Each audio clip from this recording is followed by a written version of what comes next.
아멘. 할렐루야. 주님의 놀라운 또 사랑과 또 은혜와 또 평강이 우리 온 성도님들과 함께 하시기를 예수님의 이름으로 축원합니다. 아멘. 자, 오늘은 창세기 23장 전체를 보셨는데요. 제목은 대가지불입니다. 다 같이 한번 제목 읽어볼까요? 시작. 대가지불. 참 중요한 말씀, 또 은혜의 말씀인데 잘 들으시고 그 축복의 시간 되시기 바랍니다. 본문을 읽다 보면 아브라함의 이야기가 서서히 마무리되어 간다 하는 느낌이 듭니다. 오늘 23장에서 사라가 죽었고, 그 다음 24장에서는 이삭을 장가 보내고, 그리고 25장에서는 아브라함도 죽습니다. 그래서 이제 아브라함의 인생이 서서히 마무리되어 가는데, 지난주 그 모리아산에서의 예배를 통해서 아브라함의 그 믿음의 절정, 또는 그를 통해 이루고자 하신 하나님의 뜻의 완전한 성취를 이룬 후에 이제 그의 인생을 마무리해가는 그런 이야기들을 보게 되는 것입니다. 이런 아브라함의 삶을 보면서 참 우리도 이렇게 살았으면 좋겠다는 생각이 먼저 들어요. 우리가 주님 부르시는 그때쯤 됐을 때에 우리의 믿음이 그냥 절정으로 올라가고, 또 우리의 삶을 향하신 하나님의 뜻을 온전히 성취한 후에 우리 주님이 이렇게 우리를 불러주시면 얼마나 좋을까, 그런 생각합니다. 아멘이시죠?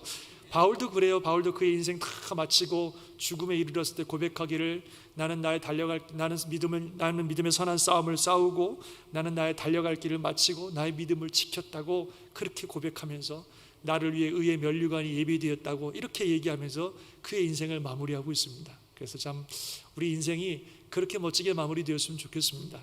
사실 이렇게 보면 어떤 분들은 평생 믿음이 성장하지 않고 늘 제자리 걸음만 하다가 그러다가 끝나는 그런 분들도 있고, 또 어떤 분들은 막 처음에는 굉장히 잘 성장하는 것 같다가 오히려 신앙이 더 퇴보돼 가지고 그렇게 있다가 또 이렇게 마무리되는 그런 안타까운 경우들도 보게 됩니다.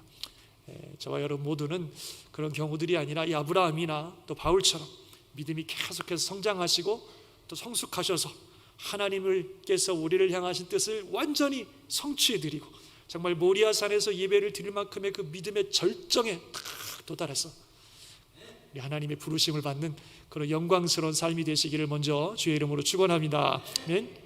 참 어쨌든 아브라함은 그렇게 인생이 마무리되어 가고 있습니다. 그래서 오늘 23장은 먼저 사라의 죽음을 다루고 있죠. 사라가 127세에 주님의 부르심을 받았습니다. 아브라함의 아내로서 또 파란만장한 인생 살았지만 믿음의 어머니로서 참 멋있게 살다가 우리 주님의 부르심을 받았다 생각이 됩니다. 근데 오늘 본문을 읽어보면요, 사실 사라의 죽음과 함께 사라의 죽음에 대한 얘기는 별로 다루지 않고, 사실은 사라가 죽은 후에 그 사라를 매장할 장지를 마련하는 일에 굉장히 많은 부분을 할애하면서 이야기를 하고 있는 것을 볼 수 있습니다. 그래서 이 아브라함이 아내의 장지를 마련한 이 일이 우리에게 영적으로 주는 중요한 의미가 있기 때문에 또 이렇게 자세하게 그 부분을 다루고 있다, 이렇게 생각이 됩니다. 그래서 이 이야기가 우리에게 주는 의미를 이 아침에 생각해 보려고 합니다.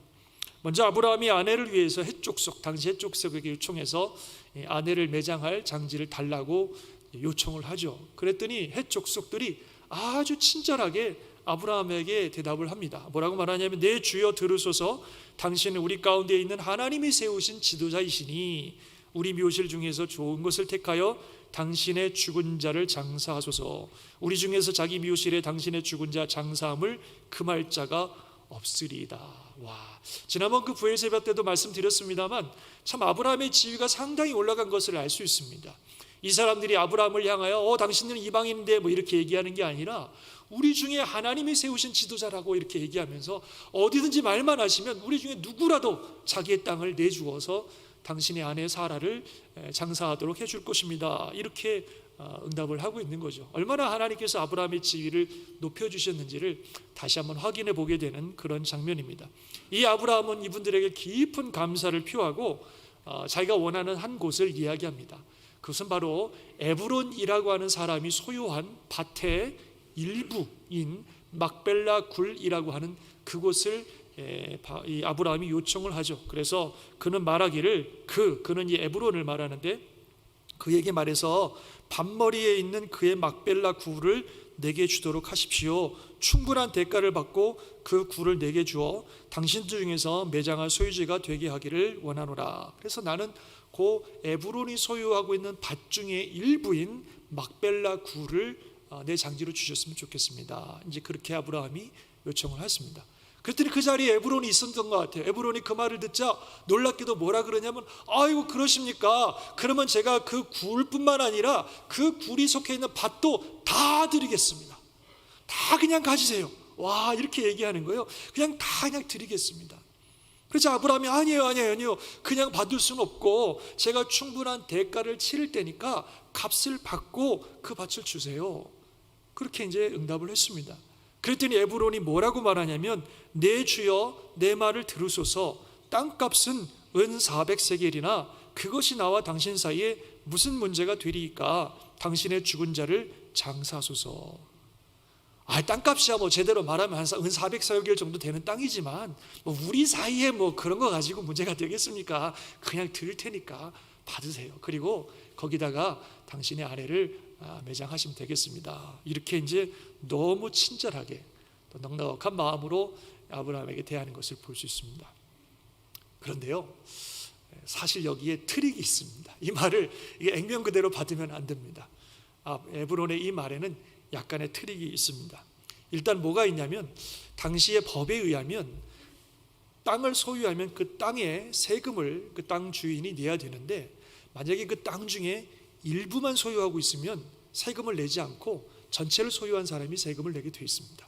그래서 에브론이 아브라함이 굴만 달라고 할 때 굴만 안 주고 다 가지라고 한 것은, 당신이 굴을 가지고 내가 땅을 가지고 있으면 결국 세금은 내가 내야 되니까, 그러니까 땅 다 가셔서 세금 당신이 해결하세요 하는 그런 내면의 이야기가 있는 겁니다.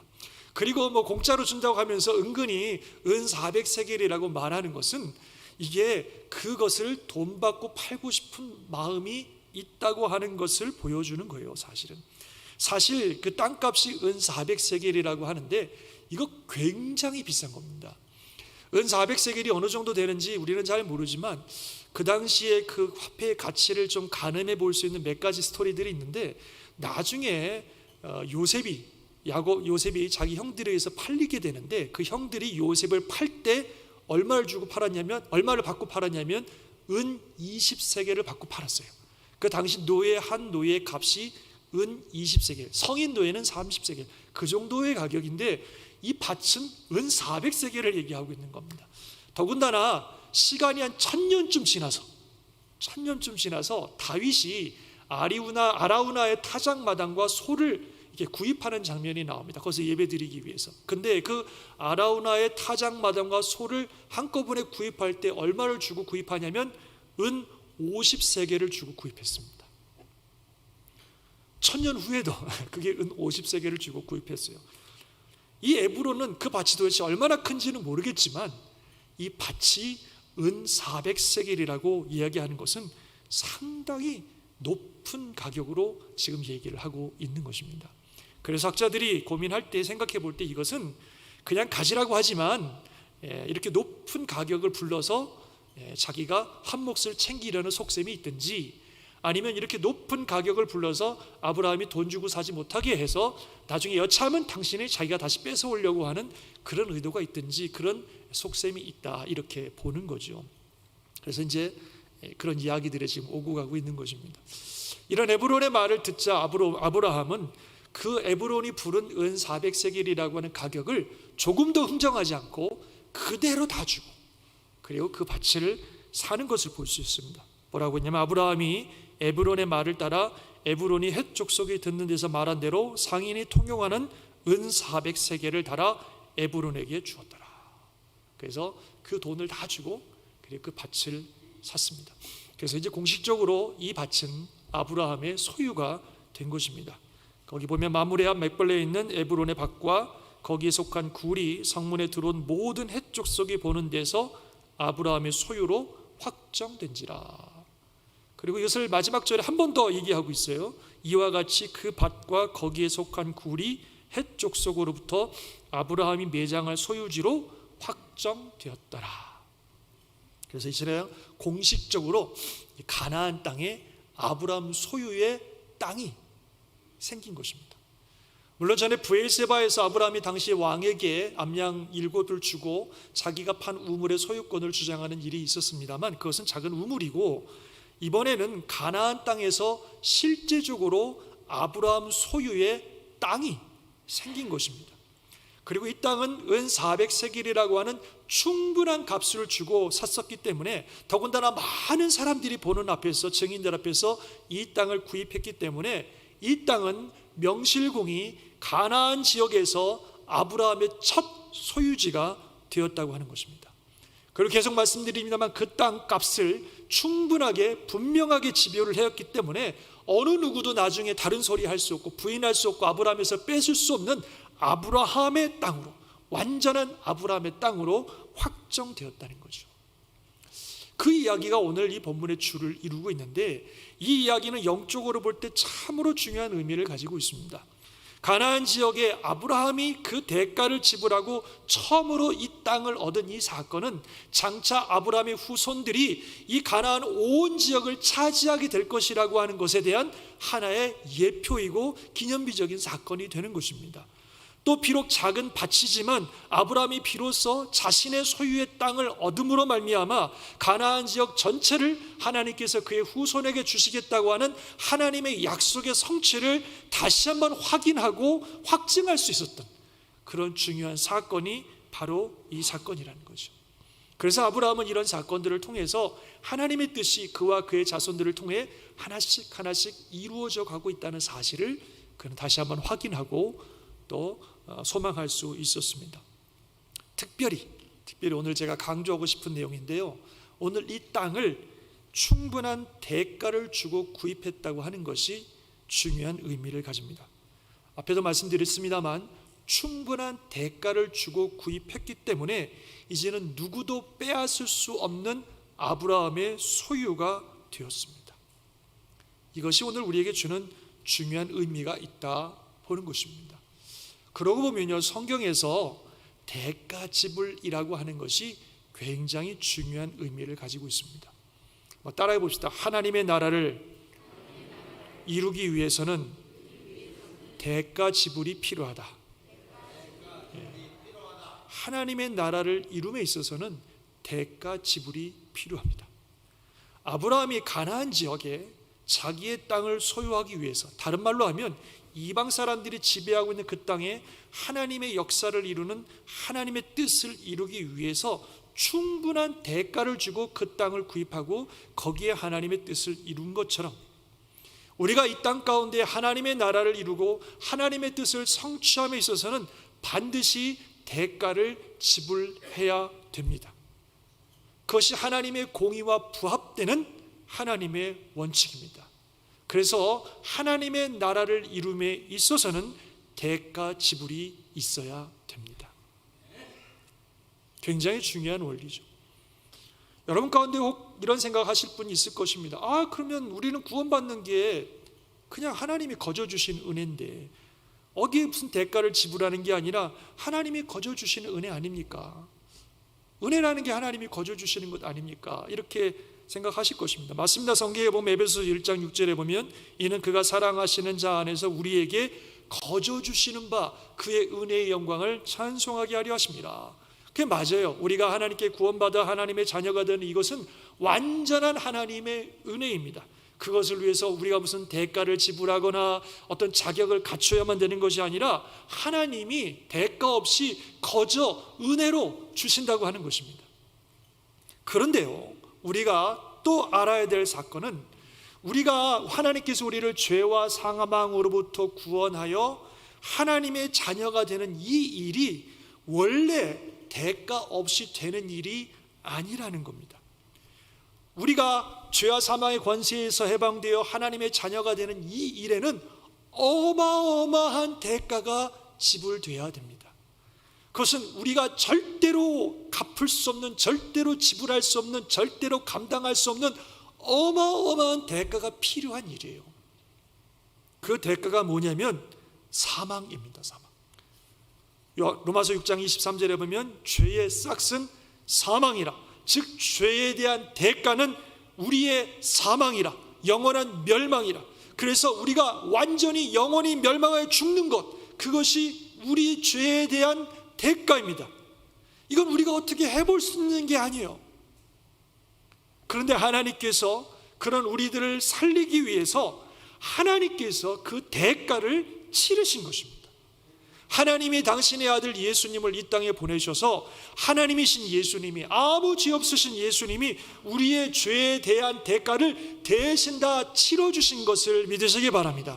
그래서 예수님 말씀하시기를 같이 한번 읽어봅시다. 시작.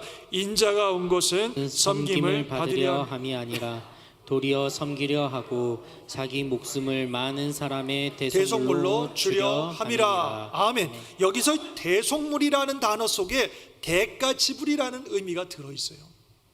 그래서 예수님이 자신의 목숨을 많은 사람들의 죄의 대가로 지불하시기 위해서 오셨다라고 말씀하신 것이고, 또 예수님은 실제로 그렇게 하셨습니다.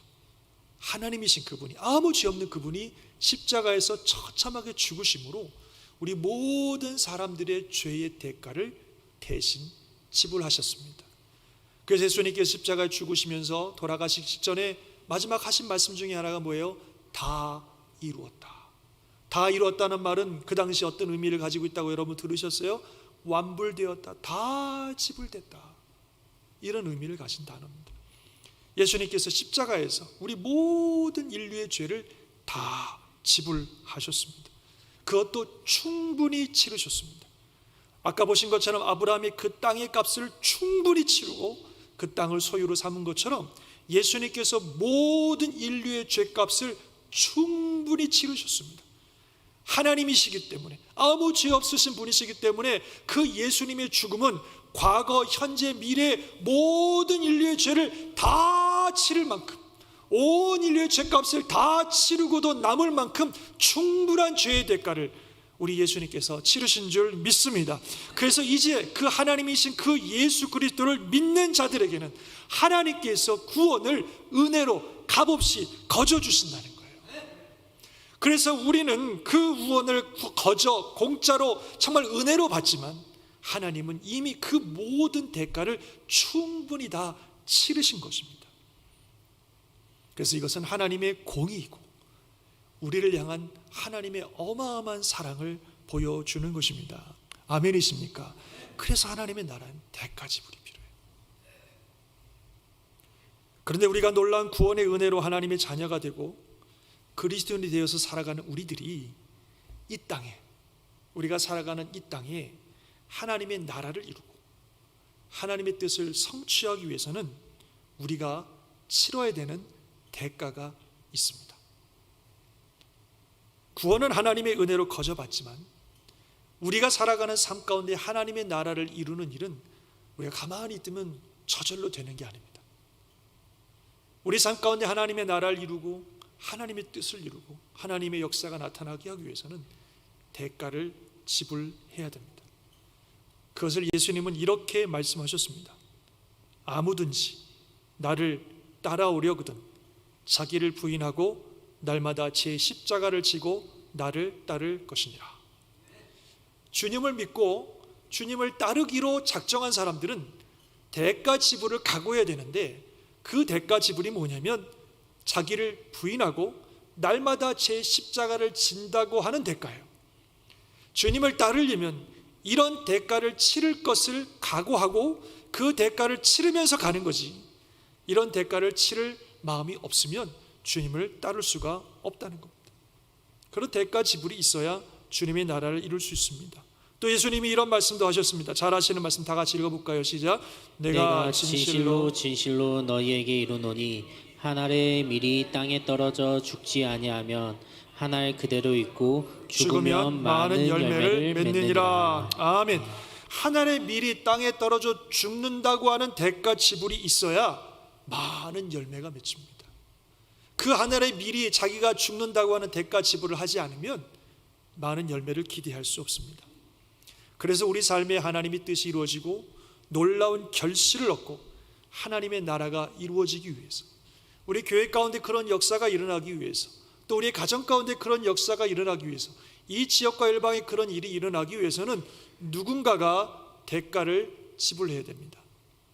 누군가는 그 일을 위하여 눈물로 기도하는 대가를 지불해야 됩니다. 누군가는 그 일을 위하여 자신의 삶과 시간과 물질과 자신의 것들을 하나님께 올려드리는 대가 지불을 해야 됩니다. 누군가는 그 일을 위하여 심지어는 자신의 생명을 내놓는 대가 지불을 해야 됩니다. 그럴 때에 하나님의 나라가 이루어집니다. 물론 지난 주간 새벽 기도를 통해 계속 말씀드리듯이 이것은 영적인 일입니다. 그래서 우리가 일을 했다고, 우리가 열심히 했다고, 우리가 능력이 좋다고 하나님의 나라가 이루어지고 영혼이 구원받고 변화되고 그런 건 아닙니다. 이건 전적으로 하나님이 하시는 일이에요. 하나님의 능력입니다.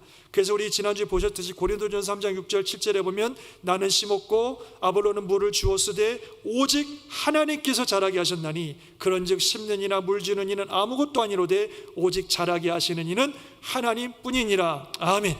바울은 씨를 심는다는 대가를 지불하고 아볼로는 물을 뿌린다는 대가를 지불했지만 실제적으로 자라게 하시는 분은 하나님이십니다.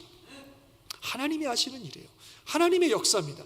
그러나 그 하나님의 역사를 위해서 누군가는 씨를 뿌려야 되고 누군가는 물을 주어야 됩니다. 그럴 때 바로 그 자리에 하나님이 역사하셔서 거기에서 생명의 씨앗들이 자라나고 놀라운 열매들이 맺힌다는 겁니다. 누군가는 대가 지불을 해야 됩니다. 저는 한번 드렸던 이야기입니다. 여러분 기억하시는 분도 있을지 모르겠습니다만 무디 목사님 잘 아시죠? 부흥사, 유명한 부흥사 무디 목사님께서 열심히 사역을 하시다가 많이 좀 피곤하셔서 휴가를 좀 가야 되겠다 이런 생각에 아무도 모르는 저 스코틀랜드의 작은 마을로 휴가를 떠났습니다. 거기 가면 나를 아무도 모를 테니까 좀 편안하게 좀 쉬면 좋겠다. 그래서 그 휴가를 그 마을로 갔는데 그 마을에 갔는데 거기서 또 자기를 알아보는 분이 있는 거예요. 그 어떤 분이 무디 목사님을 보자마자 그날이 수요일이었는데 목사님 오늘 수요일인데 우리 교회 와서 설교 좀 해주세요 이렇게 부탁을 하는 겁니다. 그래도 무디 목사님이 휴가로 거기를 갔지만 그래도 목사님이고 부흥사인데 설교해달라는 말을 그걸 거절할 수는 없잖아요. 그래서 할 수 없이 그날 밤 수요일 날 그 교회에 가서 설교를 했습니다. 그런데 막 어마어마한 역사가 일어나는 거예요. 막 사람들이 막 변화되고 예수를 구원하고 영접하고 말이에요. 놀라운 역사가 일어났어요. 막 성도들이 너무 좋아서 목사님 내일도 와서 설교해 주세요.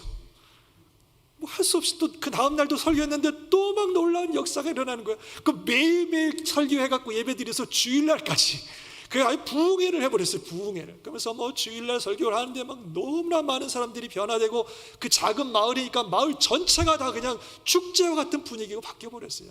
너무나 성도들이 좋아하시고 마을 전체가 축제의 분위기에 사로잡히게 되었던 것입니다. 너무 기쁜 일이죠. 그런데 무디 목사님은 왠지 깊은 고민에 사로잡힌 거예요. 그러자 그 주변에 있는 목사님들이 오셔서 아니 목사님 이렇게 놀라운 은혜와 역사가 일어났는데 왜 정작 목사님은 그렇게 무슨 고민이라도 있는 것처럼 그러고 계십니까? 그랬더니 목사님이 하시는 말씀이 이상해서 그럽니다. 제가 항상 어떤 부흥회를 하게 되면 그 부흥회를 위해서 기도를 많이 하고 갑니다. 정말 하나님이 역사하기 위해서 기도를 많이 하고 갑니다. 그럼 하나님께서 역사하십니다. 근데 이번은 그게 아니었거든요. 저 휴가 왔습니다. 그냥 해달라 그래서 그냥 했는데 아니 어떻게 이런 역사가 일어날 수 있단 말입니까? 전혀 저는 준비도 안 하고 와서 그냥 말씀을 전했을 뿐인데 어떻게 이런 성령의 역사가 일어날 수 있단 말입니까? 진짜 이상합니다. 그렇게 얘기하는 거죠. 이해가 됩니다. 물론 하나님이 역사하시면 언제나 누굴 통해서도 일하실 수 있지만 때로는 내가 나의 상황이나 또는 여러 가지 환경을 볼 때에 이 정도는 아닌데 이런 생각 들 때가 있잖아요. 어떻게 이런 일들이 일어나나. 지금 무디 선생님 목사님이 그런 거예요. 전혀 준비도 안 됐는데 어떻게 이런 역사가 이 교회 가운데 일어날 수 있을까. 그래서 참 이상하다 이런 생각을 하고 있는 거죠. 그때 그 말을 들은 한 목사님이 그러면 그 이유를 알 것 같습니다. 목사님 우리 교회에 18년 동안이나 전신불수가 된 한 청년이 있습니다. 이 청년은 아무것도 하지 못하는 청년인데 이 청년이 정말 하는 일이라고는 교회를 위해서 기도하는 일뿐입니다. 그런데 약 10년 전에 이 청년이 무디 목사님이 영국 옥스퍼드 대학에 가서 대학생들에게 복음을 전했더니 많은 대학생들이 변화를 받았다는 소식을 듣고 10년 동안 하나님 무디 목사님이 우리 교회에 오셔서 부흥회하게 해주세요. 그래서 우리 교회에 놀라운 변화가 일어나게 해달라고 이 청년이 10년 동안 기도했다는 거예요. 그 말을 듣자 무디 목사님이 그제서야 그 이유를 알게 되었다는 거죠. 이 청년의 대가 지불이 있었구나. 이 교회를 위해서 10년 동안 자기는 아무것도 못하는 전신불수이지만 정말 이 교회를 위해서 끊임없이 기도했던 이 청년의 기도가 정말 땅에 떨어진 씨앗이 되어서 이렇게 놀라운 역사를 이뤘구나 하는 것을 깨달았다는 얘기가 있습니다. 누군가가 대가 지불을 해야 됩니다. 그러면 하나님께서 역사하신다는 거예요. 성경에 보면 이런 말씀도 있습니다. 눈물을 흘리며 씨를 뿌리는 자는 기쁨으로 거두리로다. 정말 눈물로 씨를 뿌리는 자는 기쁨으로 그 단을 거두는 놀라운 축복을 얻는 줄 믿습니다. 근데 여러분 그거 아세요? 어떤 사람들은 눈물로 씨를 뿌리지도 않았는데 기쁨의 단을 거두는 사람들이 있어요. 나는 별로 한 것이 없는데 이상하게 놀라운 축복들이 임하는 경우들이 있습니다. 그게 누군지 아십니까? 우리 모두예요. 저와 여러분들입니다. 저와 여러분들은요 어마어마한 복을 누리고 계십니다. 하나님의 자녀가 되고 영원한 생명을 얻고 하나님의 보호하심을 받고 늘 주님이 주신 은혜 가운데 살아가고 있는데 우리가 한 게 없어요. 우리는 이것을 위해서 눈물로 씨를 뿌린 사람들이 아닙니다. 누가 우리를 위해서 이 어마어마한 대가를 지불하셨다고요? 예수님께서 우리를 위하여 눈물의 씨를 뿌리는 대가를 지불하셨습니다. 그분의 겟세마네 동산에서의 피눈물 나는 기도, 그리고 십자가에서 자신을 완전히 찢으시는 그 놀라운 사랑과 희생 때문에 우리가 이 어마어마한 복을 누리는 줄 믿습니다. 그야말로 눈물로 씨를 뿌리지도 않았는데 기쁨의 단을 거두는 복을 받았다는 거예요. 그렇다면 이제 우리가 그 예수님이 하셨던 역할을 할 차례라는 겁니다. 우리가 그 일을 감당해야 된다는 것입니다. 이제 우리가 이 땅에 하나님의 나라를 이루고 한 영혼이 죽게 돌아오며 생명을 얻고 회복되고 변화되기 위해서 바로 하나님의 나라와 그 영혼을 위해서 눈물을 흘리며 씨를 뿌리는 일을 이제 우리가 해야 된다는 거죠. 땅에 떨어져 죽는 미랄의 역할을 우리가 해야 된다는 겁니다. 그러면 우리가 뿌린 그 눈물의 씨앗과 그 미랄의 역할 때문에 100배의 결실을 맺게 하시는 역사를 하나님이 하실 줄 믿습니다. 저와 여러분이 살아가는 삶의 자리에 하나님의 나라가 이루고 영혼들이 죽게 돌아오는 역사들이 바로 우리가 바로 그 대가 지불의 삶을 각오하고 바로 눈물을 흘려 기도하고 하나님의 나라를 위해서 헌신하며 수고하며 자아의 죽음이라고 하는 그 귀한 믿음의 결단들을 하며 살아갈 때 하나님이 그곳에서 놀라운 결실들을 맺게 하실 것입니다. 혹 우리가 사는 동안에 열심히 대가는 지불했는데 놀라운 결실이 일어나는 것을 보지 못할 수도 있습니다. 그러나 그런다고 어디 가는 게 아니에요. 하나님께서 반드시 역사하십니다. 그리고 그 대가 지불을 위해서 힘썼던 우리들의 삶, 희생과 섬김, 하나님이 반드시 놀라운 상급을 주신다고 약속하고 계십니다. 아까 보니까 그 고린도전서에서 바울이 나는 물을 심었고 아볼로는 물을 주었지만 자라게 하시는 분 하나님이다 이런 말씀을 하셨는데 그러면서 또 하나 중요한 이야기를 하고 있습니다. 한번 같이 읽어볼까요? 시작. 그런즉 심는 이나 물주는 이는 아무것도 아니로되 오직 자라게 하시는 이는 하나님뿐이니라. 심는 이와 물주는 이는 한 가지이나 각각 자기가 일한 대로 자기 상을 받으리라. 아멘. 어떤 분은 평생 심기만 하다 끝날 수도 있어요. 진짜로. 어떤 분은 평생 물만 주다가 끝날 수도 있어요. 열매 맺는 것들을 보지 못하고. 그러나 심는 자나 물 주는 자나 하나님 앞에 각각 상을 받으리라. 할렐루야. 하나님이 다 기억하셨다가 상 주실 것입니다. 그리고 언젠간 열매 맺게 하실 것입니다. 저 여러분이 이 믿음 가지고 우리에게 허락하신 삶의 자리에서 하나님의 나라를 위하여 천하보다 귀한 영혼들을 위하여 기꺼이 대가를 지불하는 삶을 살 수 있기를 주의 이름으로 축원합니다. 아멘이십니까? 그렇게 하시겠습니까? 가나안 땅 전체 하나님의 나라가 이루어질 것이라고 하는 꿈을 가지고 자기에게 주어진 삶의 영역에 하나님의 나라를 이루기 위해서 그 땅을 구입하기 위해서 충분한 대가를 지불하고 그 땅을 구입하여 그곳에 하나님의 나라를 이루었던 것처럼 이 땅 가운데 우리 교회 가운데 우리의 가정 가운데 우리의 삶의 영역 가운데 하나님의 나라가 이루어질 것이라고 하는 꿈을 가지고 우리에게 허락하신 삶의 자리에서 사명의 자리에서 그 사명 이루기 위해서 그곳에 하나님의 나라가 이루어지기 위해서 기꺼이 대가를 지불하는 성도들이 필요합니다.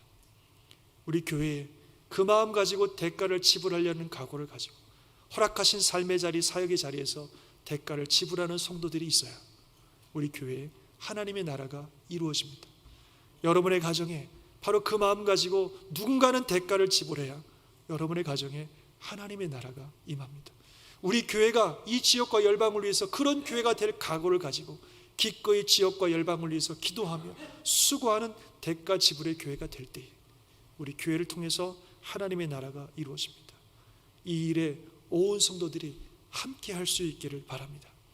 기꺼이 하나님의 나라를 위해서 눈물을 흘리며 씨를 뿌리는 자가 되고, 기꺼이 하나님의 나라를 위해서 썩어지는 하늘의 미랄이 되고, 기꺼이 하나님의 나라와 몸된 교회를 위해서 내가 대가를 지불하겠습니다. 공의로우신 하나님께서 우리가 흘렸던 땀과 눈물과 그 모든 것 단 하나도 헛되이 흘러가지 않게 하시고 하나님의 나라를 위한 위대한 열매를 거두게 하실 것입니다. 그날을 신뢰하며 그날을 기대하며 우리가 감당해야 될 대가, 우리가 져야 될 십자가 기꺼이 지고 주님을 따르는 우리 모든 성도들이 되시기를 바라고, 지금도 많은 분들이 그렇게 하고 계신 것을 믿습니다. 여러분을 통해서, 우리를 통해서 하나님의 놀라운 열매를 맺는 그 영광스러운 날을 우리가 보게 될 줄 믿습니다. 기도하겠습니다.